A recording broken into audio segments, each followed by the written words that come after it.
Alors, le sujet du jour sur Ultra Green, c'est le modèle Make With. Notre objectif, en se servant du concept de la notion de support et de l'usage du support pour les logiciels, à la fois propriétaires et open source, d'illustrer la différence qu'on peut faire avec le modèle Make ou le modèle Buy, et d'introduire justement ce modèle qui a pour objectif de fournir de la valeur supplémentaire, qui est le modèle Web Make With et qui s'appuie sur l'open source. Donc, pour pouvoir illustrer ça, on va d'abord effectivement commencer par, revenir un peu sur, les aspects du support, de la notion de support en lui-même, d'essayer de regarder un petit peu, les défauts de perception qu'on peut avoir sur le support, et puis après on présentera le modèle make or buy, c'est-à-dire, le modèle propriétaire, et on illustrera le modèle make with. Donc, quand on parle de support et quand on identifie les besoins support d'une entreprise, on en arrive vite à un constat, de se dire: on doit solliciter un support quelconque, on doit mettre en place un support, et souvent on a l'impression que ce support, on le met en place pour un certain nombre de motivations, et il y a un défaut de perception sur les besoins de support, sur la nécessité de ce support, dans la majorité des cas, et il y a aussi un défaut de perception sur le manpower, sur le nombre de ressources, qui sont mis à disposition par l'entreprise pour fournir ce support, et on a une impression, exagérée que ce nombre de personnes est très important. On est persuadé, quand on souscrit ce support, qu'on le souscrit pour, nous aider en cas de résolution d'incident, et que l'effort et le manpower disponible est, mis en place pour pouvoir nous aider à résoudre ces problématiques en cas d'incident. Ensuite, on considère, aussi de façon abusive qu'on va pouvoir beaucoup, en bénéficier pour pouvoir répondre à nos besoins et nos sollicitations en termes d'expertise sur les logiciels sur lesquels on a demandé ce support. On a, par contre, effectivement, la certitude qu'on le fait aussi pour récupérer, des mises à jour, pour récupérer, les patchs de sécurité, et enfin, on se dit qu'effectivement ça constitue une garantie. Dans la réalité, en fait, quand on souscrit ce support, la seule chose qu'on a fait, c'est probablement payer, et souvent cher, une garantie. Payer le fait que, au cas où j'ai un problème, finalement, je vais avoir, une société qui va m'accompagner. Mais, du coup, on effectivement, on bénéficie des mises à jour. Alors, bénéficier des mises à jour, oui, là, on est en train de parler du support dans le cadre d'un logiciel propriétaire. Dans le cadre d'un logiciel open source, déjà, bah, les mises à jour, ça va être une valeur acquise, qui va avec la fourniture du logiciel dans sa définition communautaire. Donc on ne paye pas, dans le cadre du support open source, on ne paye pas et on n'est pas conditionné à une souscription pour obtenir des mises à jour. Alors, sauf quand on parle de single vendor, mais notre cas de figure ne traitera pas des single vendors parce que le single vendor, c'est un modèle propriétaire. On va être sur un modèle make or buy. La réalité, c'est qu'en fait, effectivement, on peut bénéficier des sollicitations en expertise. On va voir, que même sur ce point-là, quand on est en train de parler de logiciel propriétaire, bah, finalement, il y a une part de il y a une part de de de de bullshit, hein, sur ce concept de se dire, bah, voilà, ils vont nous faire des formations, ils vont nous faire, des démarches supplémentaires qui vont, permettre de valoriser la prestation, et puis finalement, dans la majorité des cas, dans la majorité des entreprises, le nombre d'incidents, il est évidemment faible, et heureusement faible, et donc finalement, la sollicitation incident, on aura donc payé très, très cher pour peu de prestations et pour peu de besoins en termes de manpower qu'on va solliciter chez la société avec laquelle on a contracté pour obtenir ce support. Donc, soyons très clairs, nous souscrivons un support, nous payons un support pour obtenir une assurance garantie, et donc la vraie question, ça va être de payer à la hauteur de cette réalité de perception.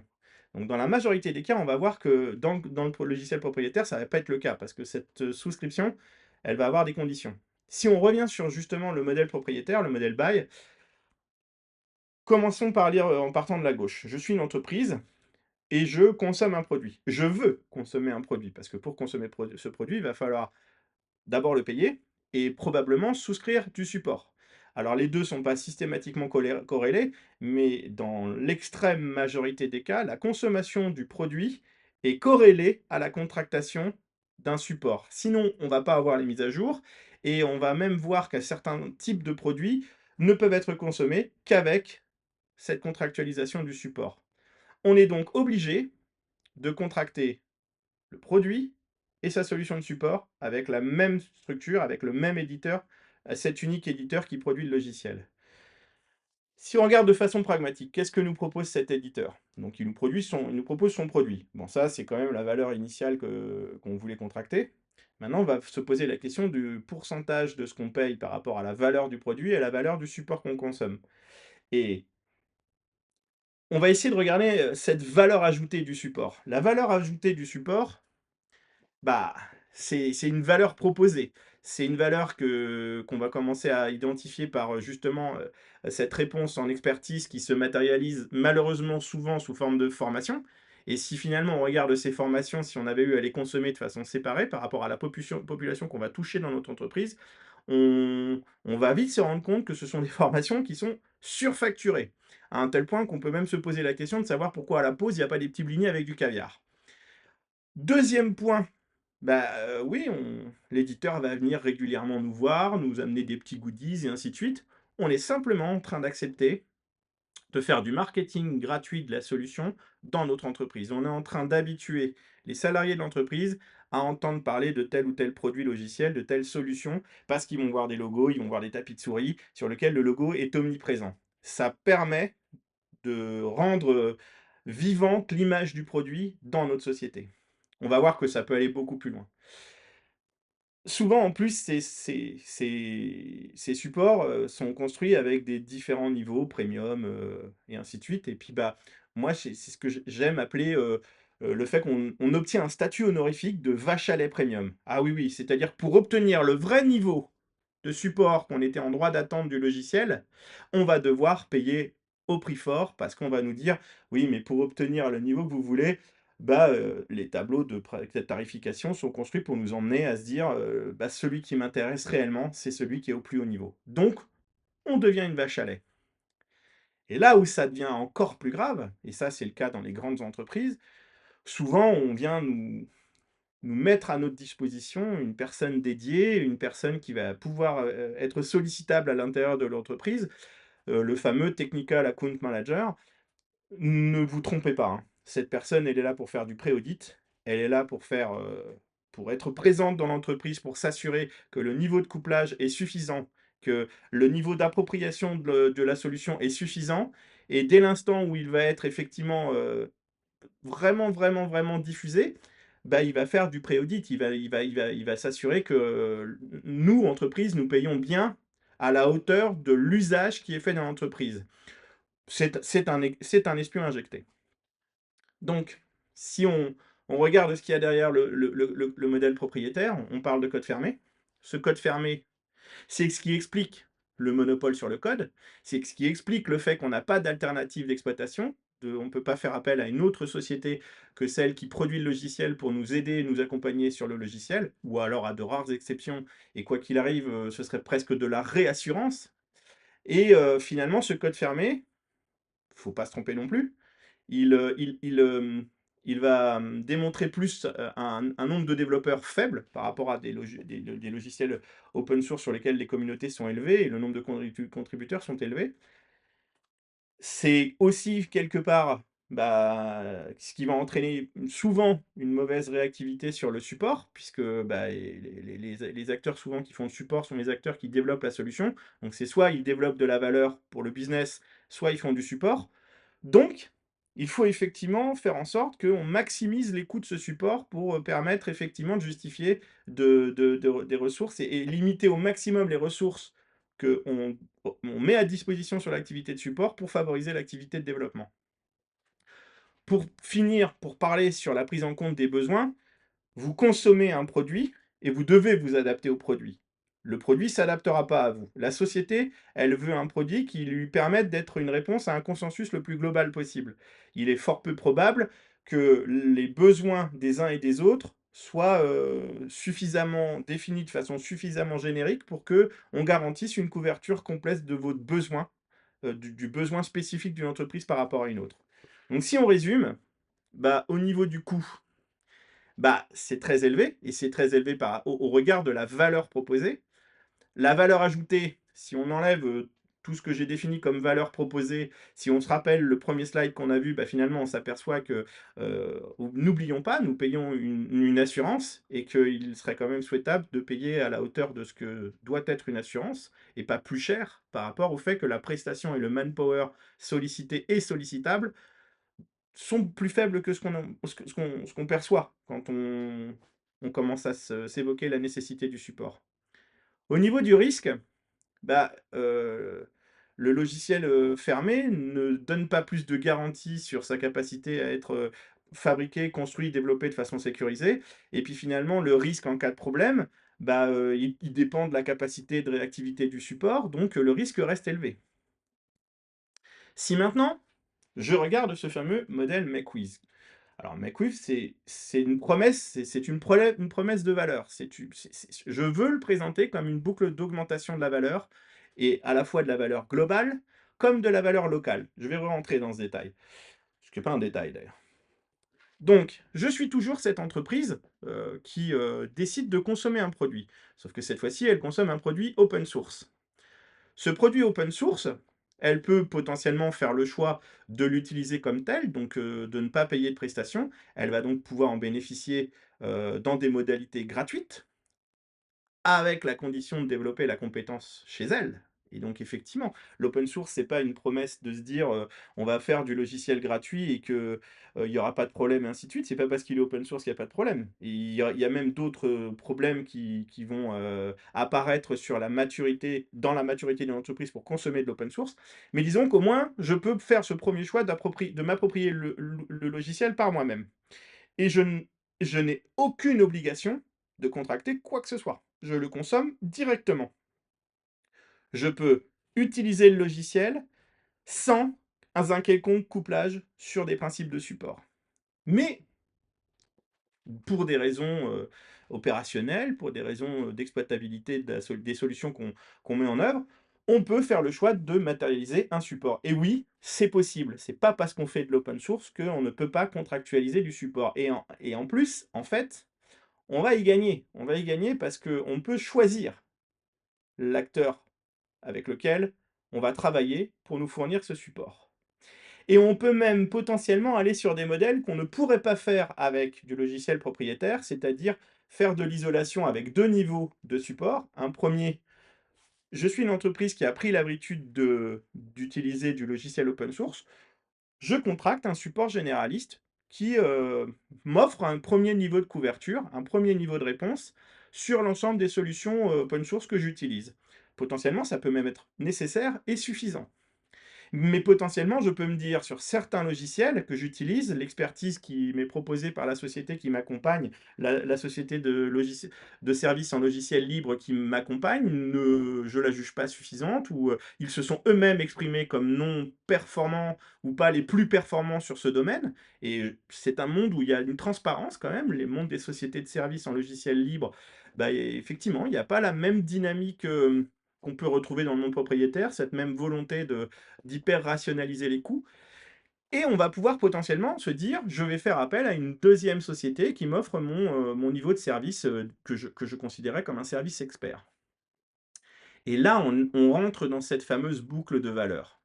Là, donc là, je viens de répondre à mon besoin principal, c'est-à-dire le besoin de m'accompagner. Et là, je vois qu'effectivement, en plus, je vais pouvoir avoir des approches différenciées. Je suis sur un principe concurrentiel, mais je vais aussi pouvoir utiliser les sociétés qui me font ce support pour aller cette fois-ci beaucoup plus loin sur la promesse d'expertise et d'accompagnement pour potentiellement me dire: «Je veux faire évoluer mon produit, je veux faire évoluer le produit». Ce que je ne pouvais pas faire avec le produit propriétaire parce que le produit propriétaire était, axé sur le consensus voulu par l'entreprise qui l'édite par rapport à l'étude, à l'analyse business qu'ils ont fait. Là, je peux très bien me dire: «Moi, ce logiciel, il est super bien, mais j'aimerais bien la fonctionnalité, qui permettrait de faire ça». Là, on peut soit le faire soi-même, soit encore une fois faire appel aux sociétés de support avec lesquels on avait contracté, ou en contracter une nouvelle et de se dire: «J'aimerais bien que vous m'aidiez à développer cette fonctionnalité. J'aimerais vous inciter à fabriquer de la valeur ajoutée». Et là, on peut faire, encore une fois, 2 choix. Le premier, c'est de se dire: «Cette valeur ajoutée, je veux m'en servir moi comme un élément différenciant». Alors là, attention, il va falloir faire attention aux aspects au niveau compliance sur le type de licence. Est-ce que c'est du copyleft? Est-ce que c'est du sans copyleft? Si c'est du sans copyleft, je vais pouvoir effectivement faire, cette construction de valeur sans avoir la nécessité de la rétribuer. Si c'est pas un cop si c'est une licence avec copyleft, il va falloir que je fasse attention à mon obligation en termes de compliance à rétribuer d'un point de vue open source ce qui a été, produit à ma demande. Mais donc, voilà, il y a une maturité à acquérir encore, sur le sujet de l'open source pour pouvoir le consommer correctement. Mais quoi qu'il arrive, je peux produire cette valeur ajoutée. Si je suis sans copyleft, je peux me servir du produit racine pour fabriquer mon propre produit et du coup, créer ma propre valeur ajoutée pour mon business et faire, construire une solution diversifiée de différenciante pour moi. Ou alors, je fais le choix de rester dans la boucle de valeur, d'augmentation de la valeur, cette fois-ci non pas locale, mais globale, et c'est ça cette finesse entre global et local, de se dire: «Je demande une nouvelle fonctionnalité, sur un logiciel open source, je m'intègre dans l'écosystème open source et je la fais développer par autrui, mais je la reverse en open source». Les sociétés de services en logiciel libre sont tout à fait familières avec ce principe-là. Elles ont compris, elles ont intégré le fait qu'elles s'intègrent dans un écosystème qui grossit, qui se valorise par le besoin, par la volonté de ceux qui le fabriquent, mais par le besoin et l'opportunité de ceux qui le consomment. Et du coup, bah là, il faut que moi je travaille sur le bénéfice en image que je peux retirer de l'apport que je fais faire par autrui, l'apport en industrie que je fais faire à par autrui, par une société de services en logiciel libre. Pour conclure, le code ouvert, ça nous garantit plusieurs acteurs, plusieurs alternatives à la fois sur les produits, mais d'abord et avant tout sur le focus que je fais sur les entités avec lesquelles je veux travailler pour m'accompagner. Donc je peux faire le choix d'une entité qui produit le logiciel, mais je peux aussi, ne pas faire le choix de l'utiliser pour le support qu'elle produit et d'utiliser une société sur une approche généraliste, une autre société sur une approche experte et du coup, j'ai de facto une bonne réactivité ou si je ne l'ai pas, eh ben, je joue le challenge. C'est-à-dire que si je ne récupère pas le service que j'attends, vis-à-vis des partenaires que j'ai choisis, bah, il y a un périmètre de concurrence. Forcément, ça implique, que la prise en compte de mes besoins, elle va être plus rapide, plus efficace, mais elle va être surtout beaucoup plus adaptée. Parce que la valeur qui m'est proposée, c'est une valeur qui peut être spécifique pour moi. Elle peut l'être dans un premier temps et finalement se rendre compte que cette spécificité a une valeur de partage et puis je peux faire le choix de la rétribution open source. Mais du coup, c'est un terrain d'innovation et de différenciation aussi dès l'instant où on fait attention au choix des licences qu'on utilise pour pouvoir construire des solutions, et donc on va au bout du make quiz en se disant: «Je fabrique des solutions pour moi, mais je m'intègre dans un écosystème plus global». On peut faire un compromis entre les 2 en plus. On peut très bien effectivement y construire une partie différenciante en valeur locale et malgré tout contribuer à la valeur globale de la solution. On a tout intérêt à le faire. On a tout intérêt à accompagner les projets qu'on utilise, à les accompagner pour être intégrés dans des fondations qui vont leur permettre, d'acquérir une pérennité. On peut très bien aussi les accompagner, par de l'apport en industrie, par du mécénat. Il y a énormément de formules, et en fonction de la façon dont on veut travailler, il y aura des solutions. Je conclus, bah, finalement, au niveau du coût, alors là, c'est incomparable parce qu'effectivement, bah, ce challenge, cette alternative va me permettre de pouvoir avoir des prix qui sont nettement plus compétitifs et en plus, il y a pas de produits cachés, de fausses valeurs cachées. La valeur ajoutée qui est proposée, c'est une valeur ajoutée qui, d'une part, est de l'efficacité dans les fonctions de support, mais de la réelle valeur ajoutée globale ou locale dans l'apport en industrie. Et on finit par les risques. Non, faire de l'open source, c'est pas moins risqué. C'est-à-dire il faut effectivement cette maturité. Il va falloir effectivement, travailler à construire un OSPO. C'est probablement une vidéo que je ferai un peu plus tard pour définir la notion d'OSPO.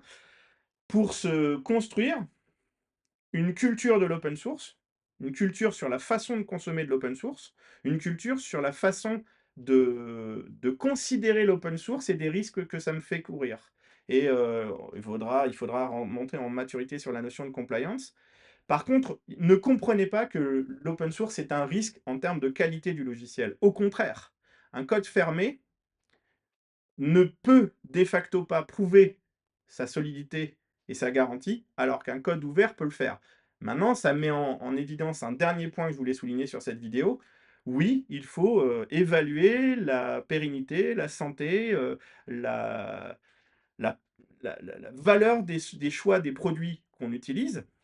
Effectivement, consommer un petit logiciel open source, qui, est mal licencié, qui est, mal identifié, qui ne démontre pas la qualité de sa code base et des gens qui travaillent sur sa code base, ça fait courir des énormes risques. Par contre, consommer un logiciel avec une grosse communauté, identifié dans une fondation, avec des processus d'incubation proposés par cette fondation, là, quelque part, ça a une vraie valeur. Le maillage d'entreprise, le partenariat inter-entreprise, c'est encore un autre élément. C'est-à-dire, heu, je suis pas en possibilité de vraiment travailler avec une solution propriétaire pour, la challenger en m'associant à plusieurs entreprises. Alors si, mais il va falloir vraiment être un maillage d'entreprise important et démontrer de la valeur aussi pour l'entreprise qui produit de façon assez forte, pour qu'ils acceptent de challenger leur solution parce que je fais une espèce de class action avec un groupe d'entreprises. C'est plus facile avec de l'open source, même quelle que soit la taille. C'est-à-dire que une entreprise qui s'associe et qui crée un réseau de partenaires, un Web of Trust avec d'autres entreprises, quelle que soit la taille, les modèles open source vont l'apprécier parce que ça va leur permettre de se dire: «Bah, finalement, je sais que je produis une fonctionnalité, je fabrique de la valeur pour, un groupe d'entreprises plus important». Et la notion de consensus, de consortium fabriqué d'entreprises pour solidifier, démontrer le fait qu'il y a un marché sur une solution open source va être, vraiment importante pour les gens qui fabriquent ces solutions open source. Donc j'en reste, sur ce point, ce dernier point. Je voulais vraiment insister sur la notion de risque et que la perception du risque, elle est pas la même, mais elle est pas nulle et qu'effectivement consommer de l'open source, c'est avoir, un petit peu de background, un petit peu de connaissance de l'écosystème open source et c'est, quelque part une bonne introduction pour les nombreuses vidéos que je vais essayer de faire derrière pour vraiment parler de ces sujets-là et je vous souhaite une bonne journée.